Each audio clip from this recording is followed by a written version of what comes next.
Wisnu. Ya sih. Apa kabar? Baik, Mas. Ya, oke. Siapa kabar? Ya gini-gini aja. Lagi sibuk apa? Lagi sibuk. Pertanyaan begitu. Lagi sibuk nulis. Ada satu nulis untuk film dokumenter. Orderannya nulis sih. Sama ngedit untuk film panjang yang berikutnya. Oke. Jadi kan yang sudah tayang satu film Panjang ya tahun fiksi panjang berjudul Pasar Setan 2024. Terus kemudian yang berikutnya adalah Kampung Jabang Mayit. Oke. Pangkas Benar. Target tayang kapan? Tahun ini lah, kita belum tahu. Tahun ini 2025 ya. Sudah pick lock. Jadi masuk ke online editing. Oke. Tinggal masukin visual effect, sound. Gitu sih. Oke. Kenapa lu tertarik sama film sih? Siapa sih yang enggak? Maksudnya kalau kita besar gitu kan, kecil lah, dari kita kecil gitu kan. Hiburan kita apa sih? Ya, film TV. Iya, kalaupun film bioskop, TV di tempat gue tuh, kampung gue dulu nggak ada listrik. Maksudnya ada listrik, tapi listriknya dari turbin ya, dari generator. Jadi nyalanya itu jam 6 sampai jam 1 malam gitu lah ya. Kampung lo mana sih? Kalibaru, Banyuwangi. Kalibaru, Banyuwangi, oke. Kan kamu udah pernah ada tulisannya di sini Kalibaru, Banyuwangi gitu. Kalau naik bis lewat duduk sampean. Bisa rekomendasi ke sana kalau wisata ya. Nah, di Kalibaru. Direkomendasikan nggak ke sana? Oh, rekomendasi banget. Kalau mau naik Gunung Raung kan pasti lewat, mendaki Gunung Raung pasti dari kampung gua. Baik. Jadi kalau nonton film sih pasti seneng ya. Kalau bikin film gitu, berarti pengen bikin film. Begitu nonton kan kita langsung masuk dalam dunia hayalan yang apa ya? Lu bikin apa aja bisa gitu di film. Iya. Jadi itu yang jadi pada intinya adalah pengen bercerita, pengen bertutur, ya udah, medium apa yang paling menyenangkan buat gue, film. Kalau misalnya lo bisa ingat apa ya, mungkin setelah nonton film A atau B itu, gue bisa bikin film gitu, gue bisa terjun di dunia filmmaking. Setelah nonton, oh ada satu yang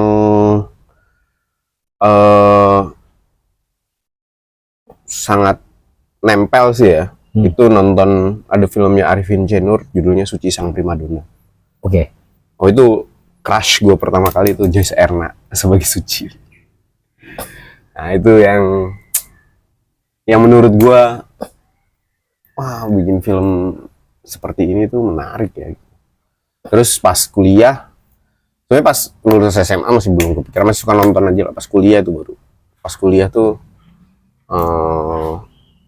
udah mulai banyak di laboratorium kita kan, banyak kaset-kaset yang kita. Ya kan kita kuliahnya bareng. Oh gitu, emang lu kuliah di mana? Sastra, FIBUI. Oh oke. Meskipun kamu sastra Prancis, saya sastra Belanda. Ya. Pada masanya namanya dulu Fakultas Sastra. Ya. Oke. Di lab tuh kan banyak video-video yang kalau nggak ada, kan gue biasanya pulang tuh sore ya. Jadi sela-sela antara kelar kuliah mau pulang itu gue suka ke lab, nyomot satu terus dimasuk ke ruangan yang sedang tidak ada orang gitu. Lab bahasa itu kan selalu ada videonya kan. Oke. Nah, itu di lab bahasa itu ternyata banyak film-film yang orang ada VHS-nya Naga Bonar. Nah, terus habis itu ada mata kuliah namanya pengantar kajian sinema. Ya. Jadi lo sering nonton film di laboratorium itu? Ya, dengan pengajarnya Ibu Absanti. Ibu Absanti. Jurusan lo kan? Jurusan ya. Ya, ambillah itu kuliah pengantar kajian sinema. Terus pas penjurusan juga di sastra Belanda juga ada kritik sastra dan film, semiotik segala macam. Jadinya lebih terpapar lagi kan. Terus udah mulai tuh eh sebelumnya masih nggak tahu kan jalur untuk kerja dalam dunia film itu apa gitu. Terus ngerasa wah kuliahnya sastra, akhirnya ini nulis kita kan jadi jurnalis gitu. Tapi akhirnya ketemu kan lu yang ngajakin juga waktu itu. Mana? Confident. Mau confident bikin festival, ya udah abis itu berhenti dari kerjaan, memilih untuk freelance di dunia film. Oke. Terus waktu di Confident terus kesibukan lo apa? Confident itu kesibukannya bikin festival yang paling utama, festival film dan video independen. Terus habis itu berubah namanya jadi Festival Film Pendek Confident. Ya di situ mulai tertarik untuk bikin film pendek. Maksudnya melihat medium film pendek itu menarik ya. Kan sebelumnya belum terlalu terpapar ya. Sebenarnya paling terpaparnya lagi yang membuat pengen masuk ke dunia film itu begitu kenal nama festival film. Waktu itu kan ada GFest kan, Jakarta International Film Festival. Dan ternyata memang kayak bisa loh, lo nggak kuliah film tuh bikin film tuh bisa. Tahu dari mana? Nonton apa? Maksudnya nonton? Karena ketemu sama teman-teman. Ya ketemu dengan teman-teman. Ketemu dengan teman-teman. Mulai belajar baca, mulai tahu skema produksi, akhirnya terjun jadi pekerja. Jadi apa? Pekerja. Pertama itu gue sebenarnya jadi waktu itu masih suka fotografi kan, jadi motret behind the scene-nya. Ada satu projectnya Confident bersama Butet Manurung, waktu itu bikin dokumenter Butet Manurung. Ke Taman Nasional Bukit 12 di Oke. Ke hutan ya. Hutan bener ya? Iya. Terus itu baru keluar dari kerjaan lah itu. Sebelumnya kerja di apa? Ngerjain riset media monitoring bersama sebuah perusahaan PR. Oke. Iya. Duitnya lumayan gitu. Waktu itu ya. Nggak tahu deh sekarang. Enggak deh. Terus kemudian setelah itu Butet Manurung sebagai Abis itu ya udah fotografer BTS ya. Nah, abis itu ya udahlah nyari kesempatan untuk bisa kerja jadi production assistant pertama untuk satu film panjang. Apa tuh, ingat gak? Ingat lah. Long Road from Heaven. Itu film yang di luar dokumenter. Gue kerja pertama kali di film. Selanjutnya kemudian jadi Astrada. Itu dulu di tahun berapa tuh? 2005. 2005. Sorry, gue nggak familiar sama film itu. Sutradara Bali, sutradara Enson Sinaro, produksinya iya. Kaliana Shira Film bersama Luma.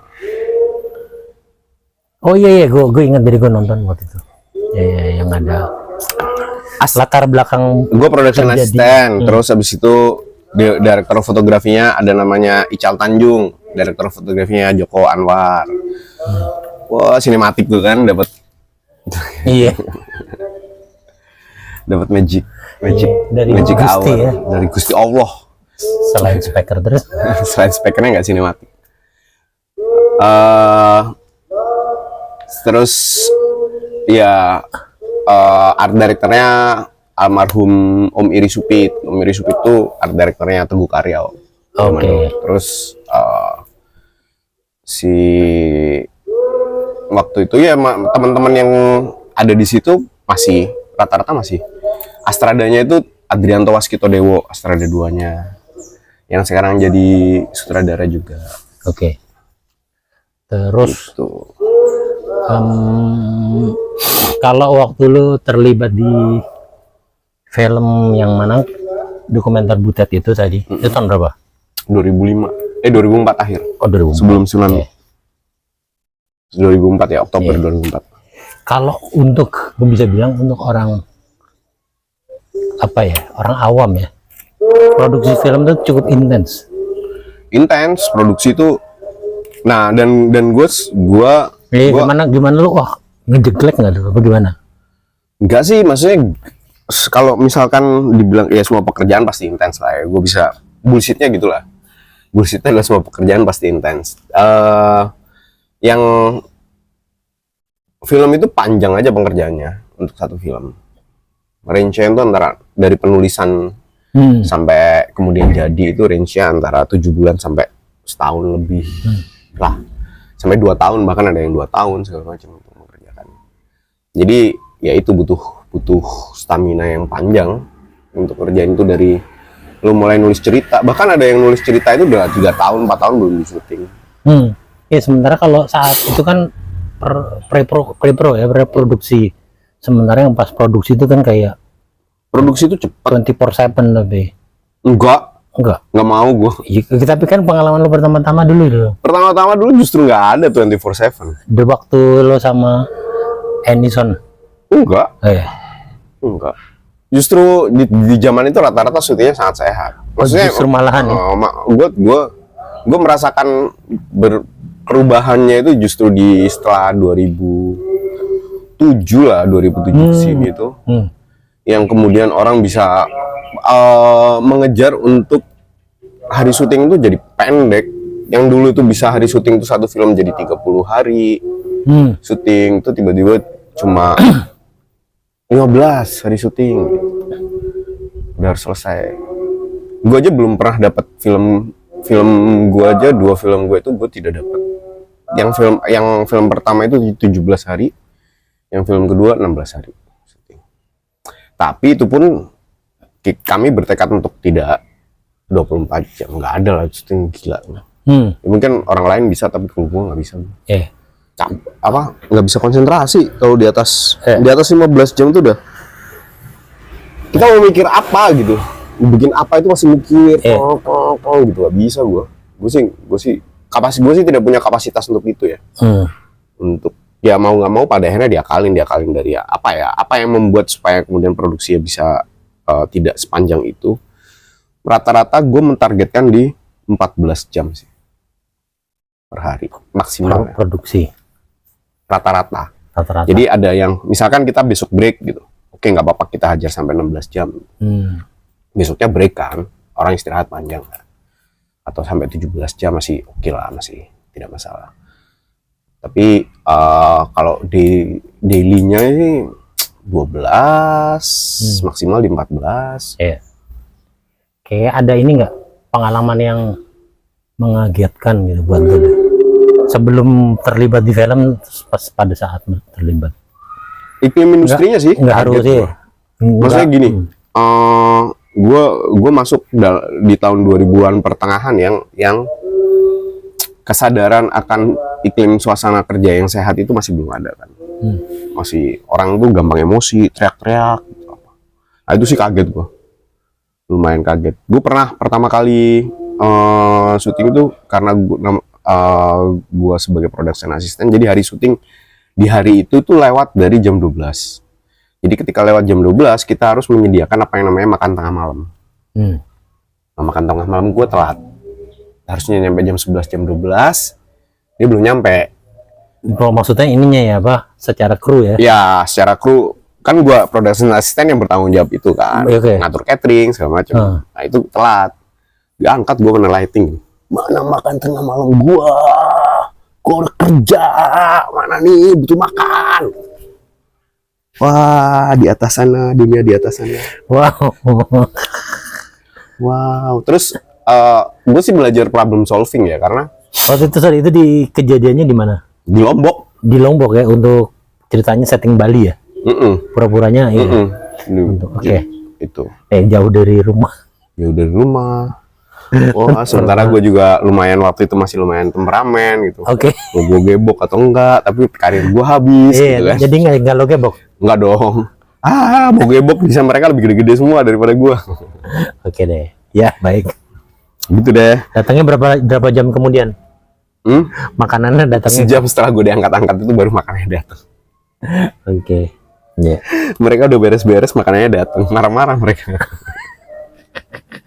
Orang katanya kampret itu.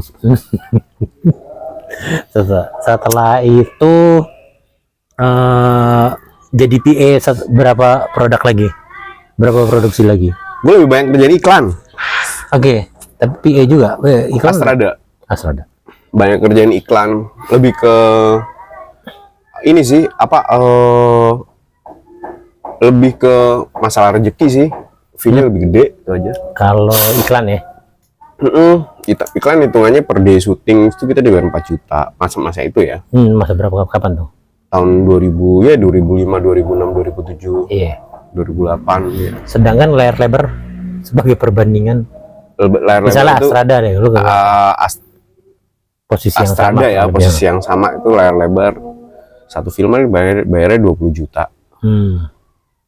Iya berarti nggak per day. 25 juta atau 30 juta lah gitu. Iya. Satu itu bisa 40 gitu. Dua paling 25, 30. Oh, oke. Ya tidak dibayar per day. Kalau iklan lu ngerjain itu, dan itu kerjanya panjang gitu. 2 bulan persiapan, 1 bulan syuting, 3 bulan lu. Bayang duit itu bagi 3 bulan kan. Iya, sebenarnya Kalau iklan lu ngerjain dapat fee, 1 iklan 4 juta. 1 bulan lu bisa ngerjain 2 iklan, 3 iklan. Pre-pro-nya lama nggak? Enggak dong, iklan mah pre-pro 2 minggu udah langsung syuting. Justru itu. Apalagi zaman lo inget gak ada RBT, promo RBT. Oh ini lagi perang. Jadi iklan RBT nih lo kerjain? Iya, iklan apa? Promo-promo telkom apa? GSM, Telkom gitu. Oh itu promo-promo itu mereka perang promo kan? Iya. Ada promo SMS gratis apa gitu. Oh itu lu dapat orderan seminggu persiapan, habis itu langsung syuting. Siap kita. Gitu. Oke, ini ya karena demandnya emang gede, tight ya waktu itu juga. Nanggok. Terus habis itu ngerjain dokumenter. Lebih suka ngerjain. Habis itu bosan ngerjain iklan. Oke. Kalau misalnya dari pengalaman jadi PA segala macam tadi lu lesson learn-nya apa tuh? Apa ya? Inisiatif sih, maksudnya nggak ada pakemnya lo kerja. Jadi problem solvingnya ya lo cari sendiri. Misalkan tiba-tiba gua harus diminta untuk yang tadinya syuting mobil gitu, mobilnya jalan nggak pakai ditarik gitu. Terus tiba-tiba soundman-nya ngeluh karena terlalu berisik mobilnya. Ini harus pakai seling, harus ditarik gitu. Ya gimana? Ya gue harus narik.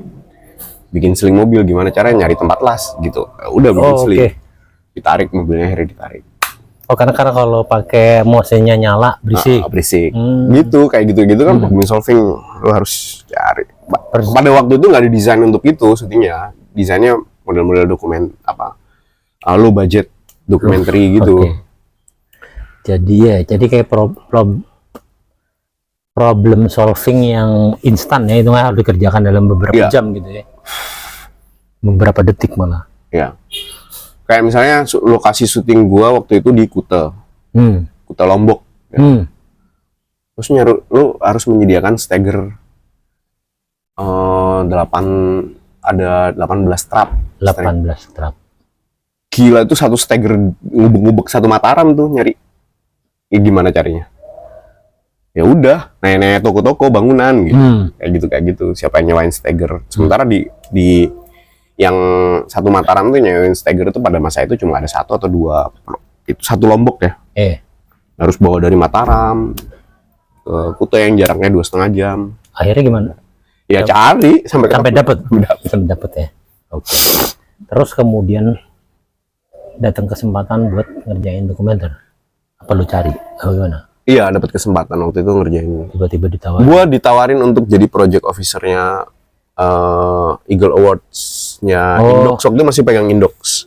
Oke, berarti itu kan lebih ke event ya? Enggak, sebetulnya semi event, tapi kan eventnya adalah kompetisi untuk bikin film. Iya, betul. Dan itu adalah ada pitching forum, terus habis itu diambil projectnya, terus bikin workshop kan. Nah itu gue sambil nyuri-nyuri ilmu tuh. Iya, oke. Gue ngikut workshopnya, gue dengerin 2 kali, 3 kali, terus habis itu gue dari modulnya gue ambil, gue ketemu pengajarnya, ngobrol-ngobrol tentang dokumenter segala macam. Akhirnya dapat kerjaan, lebih banyak dapat kerjaan untuk providing production support buat orang luar untuk mau syuting di Indonesia. Oke, jadi kan nyuri ilmu dari festival itu ya. Bahkan nyuri dosa. Iya, tapi kan gue dibayar untuk nyuri. Oke. Terus kemudian itu kan bagaimana lo belajar? Kan nggak belajar film ya? Benar ya. Jadi lo belajar dari jadi production assistant, jadi Astrada itu adalah cara untuk memahami skema produksi dan bagaimana produksi dijalankan gitu, tugas masing-masing departemen itu apa segala macam. Terus kita nyolong ilmu juga bagaimana sutradara itu bikin treatment segala macam. Oke. Terus bikin shot tuh gimana sih? Kok bisa jadi kayak gini? Gitu. Kan akhirnya gue tahu dapat pengetahuan untuk gue cek tuh DOP-nya pesen lensa, gue tanya ke DP-nya kenapa pakai lensa? Kenapa pakai lensa? Oke. Untuk yang tadi ini supaya gue paham. Yang apa namanya peserta indox itu tadi? Enggak, yang itu secara umum. Secara umum. Oke. Kemudian kan lo udah di production film layar lebar. Terus kemudian iklan. Iklan dulu kan? Iklan. Habis itu kemudian masuk dokumenter. Berkarya di dokumenter. Iya. Sebagai apa? Sebagai sutradara dan produser lah. Oke, karya pertama apa? Karya pertama kalau indie ya, sebagai sutradara ada di Vitsi. Antologi 10 tahun reformasi ya, gue bikin film tentang gue sendiri. Oke, itu bisa dibilang film perdana lo ya? Itu film pertama gue. Sebagai sutradara. 2008. Di Vitsi. Judulnya adalah? Itu Kucing 9808. Oke. 9808. Oh ya, dari nama apa namanya itu kan Omnibus ya? Omnibus. Judulnya ada Omnibusnya? 9808. Oke. Ya. Antologi 10 tahun reformasi. Siap. Jadi ada 10 film atau 9 film lupa. Cek aja di Vitsi guys. Tinggal di Vitsi ya. Nanti klik. Terus berarti lo pegang kamera sendiri buat diri sendiri, bagaimana? Ada part yang begitu. Iya. Gembel ya kan. Namanya film indie. Pasang clip-on sendiri, set kamera sendiri, kayak orang gila deh, bro. Oke. Ada part yang gitu, tapi ada dibantuin temen juga. Dibantuin Vera Italestava. Vera Italestava itu sekarang jadi direktur fotografer yang handal. Direktur fotografi. DOP handal. Namanya Vera Italestava, dan yang edit namanya Ibu Alin Jusria. Ibu Alin Jusria itu editor yang top. Yang bikin musik Mas Tursi Agreswara. Itu nama-nama cukup besar ya saat ini ya. Kalau Mas Tursi dari dulu udah ngehits. Asoy. Iya yang bikin musiknya ya kan. Baik. Setelah itu ada karya apa berikutnya? Habis itu bikin film fiksi pertama pendek judulnya Belki Ella. Oh iya. Itu antologi Belki Bolang. Nah itu 2 film itu jalan-jalan festival tuh. Gue ke Singapura, terus yang Ella itu gue ke Rotterdam, ke Busan. Oke juga ya jalan-jalan gara-gara film pendek. Kalau yang kemudian ada rock and roll ya? Rock and roll tuh 2015. Ya rock and roll tuh Ella itu 2011. Rock and roll 2015. Gue itu slow pace runner, enggak. Teman-teman gue udah bikin film panjang, gue belum. Kenapa belum? Saat itu masih belum ada yang percaya kali ya. Baru ada yang percaya sekarang ini biasa. Padahal lo punya story mungkin. Ada film pendek gue itu yang 2022 judulnya Marsiti dan Sapi-Sapi, ada di Vision Plus guys. Marsiti Palari ya. Itu sebenarnya sebenarnya idenya dari bikin film panjang. Sinopsisnya untuk film panjang. Tapi akhirnya Palari waktu itu menawarkan untuk dibikin film pendek aja. Gue terima tawarannya, gue tulis untuk jadi film pendek gitu. Kemarin gue lihat film apa tuh, film pendek lo yang interogasi itu, Pencatat Rindu yang datang di tengah malam. Itu tahun 2024 dia nominasi film pendek terbaik di FFI.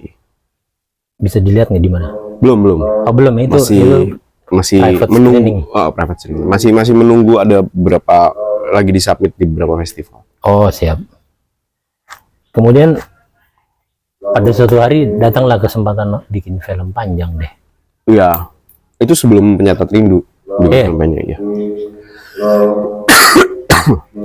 Jadi ada kesempatan bikin film panjang, bikinlah.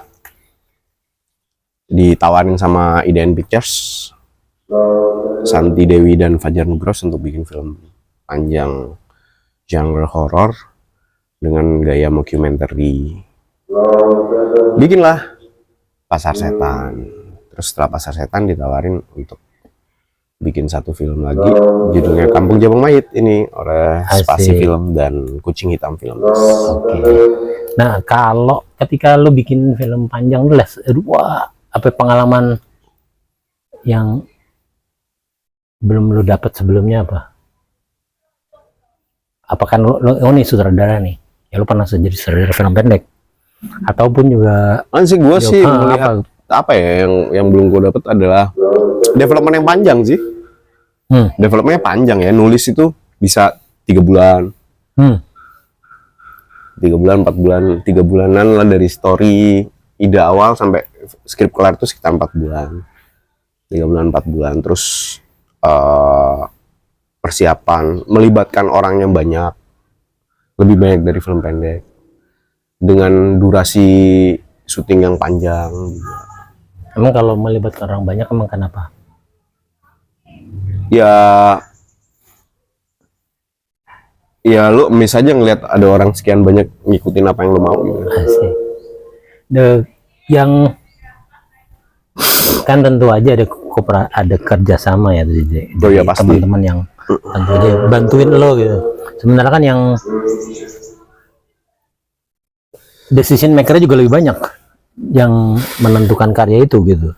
Sebenarnya itu ada istilahnya segitiga itu kan, Bermuda. dari produser, sutradara dan penulis ya. Itu untuk membuat cerita itu segitiga itu. Iya.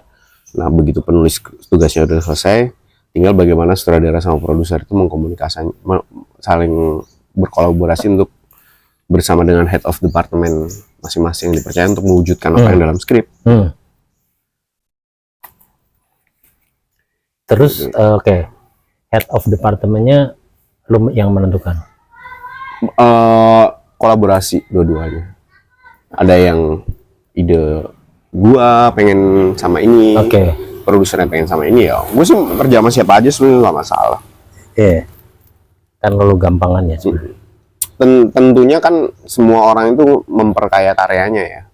Kan director fotografi itu memperkaya secara visual, production design itu udah menyiapkan materi yang akan disuting kan, setting segala macam, properti, terus kerja sama aktor, castnya seperti apa yang akan kita syuting gitu. Kalau gue sih percaya bahwa 70% dari film itu ada di cast. Kalau casting lo bisa deliver apa yang lo mau dengan baik, ya orang akan menikmati filmnya. Gitu. Gimana lo ketemu sama teman-temannya aktor yang lo belum kenal sebelumnya itu bekerja secara intens? Gue lebih banyak ngobrol sih, ajak mereka ngobrol lebih banyak sih, menyambungkan apa mau gue dan apa interpretasi dia. Dan gue tuh suka kalau misalkan aktor itu menganggap setting jadi ranah bermainnya dia gitu, playgroundnya dia untuk explore. Jadi gue ngasih banyak materi, banyak input, dan kemudian dia bisa berkembang lah dengan karakternya dari materi dan input yang gue kasih, ataupun yang kemudian dia gali sendiri gitu. Kalau setahu gue juga lu kan dulu berkecimpung ya dunia teater sebagai aktor. Betul. Terus kemudian berarti itu ilmu sangat bermanfaat. Ya metode-metode acting lah, maksudnya jadi memperkaya lah. Bagaimana apa sih pengalaman gue sebagai aktor teater itu bikin gue punya materi untuk menambah apa yang gue mau, menambah cara untuk mengkomunikasikan apa yang gue mau dengan aktor. Dan susahnya jadi aktor tuh jadi aktor tuh untuk lu susah banget gitu. Lu harus menjaga konsistensi acting lu. Intensitasnya itu naik turun. Skrip itu kan tidak kita syuting urut ya. Tidak kronologis ya. Tidak kronologis kan. Jadi untuk menjaga, misalkan bisa jadi sesuatu yang di tengah-tengah, scene yang di tengah-tengah kita syuting duluan atau apa, itu kan kita harus tetap jaga intensitasnya lagi seperti apakah, seperti apa, itu aktor harus mendapatkan itu kan. Itu yang paling susah sih buat aktor. Iya. Dan challengingnya di situ. Terus lo ininya apa? Bagaimana lo ketika dia bermasalah di situ lah, maksudnya kayak menemukan tantangan itu, lo arahkannya gimana? Itu ada di sebelum syuting kalau gue sih. Udah di persiapan sih, harus disiapkan sebelum syuting. Komunikasi antara sutradara sama aktornya itu harus kuat sebelum syuting. Jadi ketika aktor itu baca skrip, Dia udah tahu, dia kan udah bikin catatan kan. Iya. Dia udah tahu segala macam, dia udah tahu apa yang diinginin sutradaranya di catatan-catatannya dia. Kalau dia rajin nyatet ya. Iya. Mungkin ada yang enggak, yang gue nggak tahu, bodo amat. Kan dia kan kalau skripnya itu kronologis tentu aja kan. Heeh. Terus kemudian kita udah tahu nih jadwal syuting, kita akan syuting adegan A, B, C, D, E, D, C, A, P dengan urutan yang sesuai kebutuhan ya. Itu udah mulai diarahkan juga di situ, bagaimana? Iya. Dan kita kan, gue tuh tidak suka take yang banyak.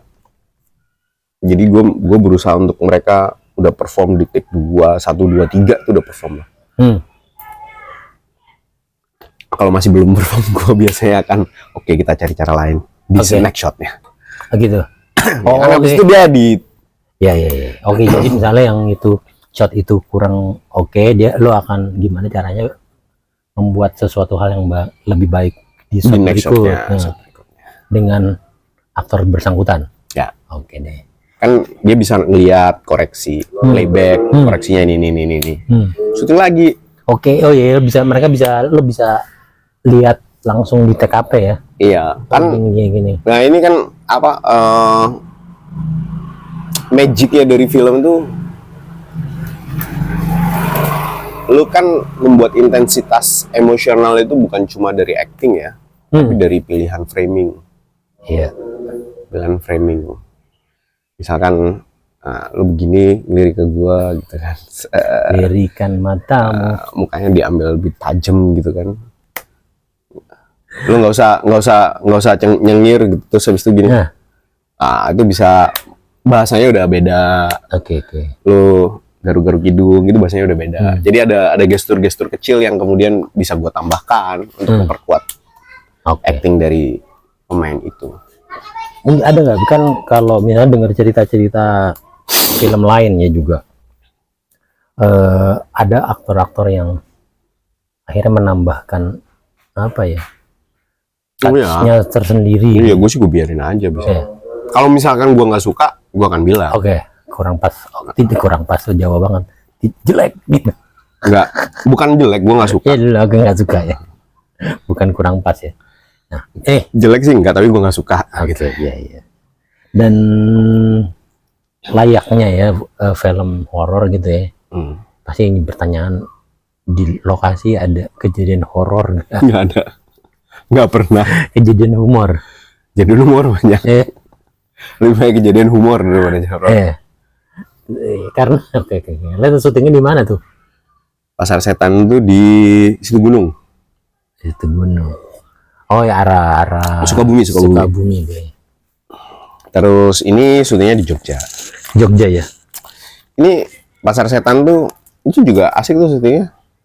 Maksudnya Pasar Setan asik, Kamu Jawa Mayat asik, dan dua-duanya semuanya kooperatif. Dan yang paling gue concern adalah semua orang kerja dengan jam yang sehat lah untuk mereka istirahat. Paling nggak kru itu dapat satu hari itu minimal 6 jam tidur, 5 sampai 6 jam tidur minimal ya. Meskipun mungkin itu tidak tercapai untuk semuanya, kayak misalnya produksi. Tapi kan ada, mereka bisa atur ritmenya, orangnya cuma 1-2 kan bisa bergantian. Mereka bisa bergantian. Ya paling enggak shift-shiftan. Paling enggak mereka enggak, kalau gue ngitung misalkan mereka penginapan jaraknya 1 jam gitu ya, tempat mereka tidur 1 jam, 1 jam boleh-boleh kan 2 jam. Kalau dari 4 tambah 14 14 jam kerja gitu kan. Berarti kan mereka 16 jam kan untuk dari berangkat sampai pulang ke rumah. 16 jam. Jadi Astrada bisa bikin callingannya besoknya gitu kan. Untuk mencapai 14 jam di hari berikutnya itu bisa jam berapa nih gitu kan, bisa terhitung supaya mereka bisa tidur minimal 6 jam. Jadi nggak yang harsh banget lah. Oke. Dan itu mengurangi intensitas untuk marah-marah. Saya pusing kalau ada yang marah-marah di set. Marah-marah lu apa tim? Ya pastilah ada HOD-nya marah-marah sama anak buahnya, tim kru marah-marah sama tim kru produksi, ada yang belum nyampe, ini itu pasti ada aja. Iya, baik-baik. Yang penting kan semuanya diobrolin baik-baik, udah gede ini. Udah gede ya. Tapi jiwanya belum gede gimana? Bisa. Kemudian Kampung Jabang Mayit ya. Belum tayang ya saat ini ya. Belum dapat tanggal tayang. Film apa sih itu? Survivor.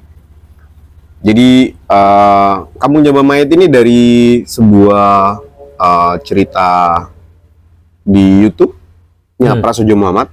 Oke. Jadi ada series, dia udah season keempat atau mau kelima deh kalau nggak salah ini. Nama series YouTube, ya itu series cerita tentang Kampung Jabang Mayit, sebuah kampung antah berantah tempat orang aborsi. Gitu. Apa istimewanya film ini? Istimewanya adalah ini 80% siang. Oke. Jarang kan film? Jarang ya. Ya, gue tidak bisa bilang ini sebagai film full horror sih ini. Menurut gue ini adalah sebuah film tentang survival lah. Survival. Ya, jadi lu berusaha untuk keluar dari sebuah tempat yang mencoba. Lu tahu bahwa di tempat itu lu akan mati gitu aja. Gimana lu bisa keluar dari tempat itu? Apa namanya? Suspense. Ya, suspense, cult. Cult ya, baik. Oke. Terus kalau secara kru ada teman-teman dari produksi sebelumnya yang lo ajak lagi apa gimana? Apa beda lagi? Beda banget. Beda banget. Karena yang kamu nyobain semuanya krunya dari Jogja semua. Oke. Beda. Tapi dari dua film ini mereka profesional semua. Siap apa coba? Siap. Atta Halilintar loh, siap. Oke. Terus ya ini kalau misalnya kemarin teman-teman dari Jakarta ini harus Jogja nih, kalau lu pengalamannya apa? Bekerja dengan produksi film layar lebar di Jogja dengan teman-teman dari Jogja. Sama aja. Sama aja. Semuanya ya sama aja lah, kualitasnya juga udah bagus, sama aja. Yeah. Bagaimana mereka bekerja, kalau ada yang bilang kurang cepat, sama aja cepat kok. Cepat, saya rata-rata syutingnya 12 jam. Karena siang kan, lu nggak bisa syuting malam. Iya, nggak bisa. Ya ada beberapa scene yang malam itu kita ambil besoknya break, itu tembus dari siang ke malam, besok break. Gitu. Kemudian ada rencana film lain lagi, film layar lebar udah ada in the pipeline? Belum, silakan calling saya. Asik. Belum, slot saya masih kosong. Di tahun ini masih belum ada rencana untuk, ada beberapa tawaran tapi masih belum deal. Asik. Ya itu aja, nulis satu dokumenter. Callingannya nulis ya buat Visinema. Dokumenter tentang timnas. Tapi nggak boleh diomongin. Nggak apa mungkin ini. Timnas yang sedang berjuang untuk dikualifikasi Piala Dunia. Oke deh. Baik. Semoga lolos. Oke. Disertai doa sepak bola. Oke, dulu kalau gitu kurang lebih terima kasih nih waktunya. Udah nih. Ngobrol. Udah. Ngobrol lagi. Ntar kita lanjutkan di bagian kedua. Oke. Kita akhiri dengan pertanyaan kan? Kita akhiri dengan doa untuk timnas dan Wisnu. Semoga terus berkah. Bagian kedua. Bagian kedua. Bagian satu.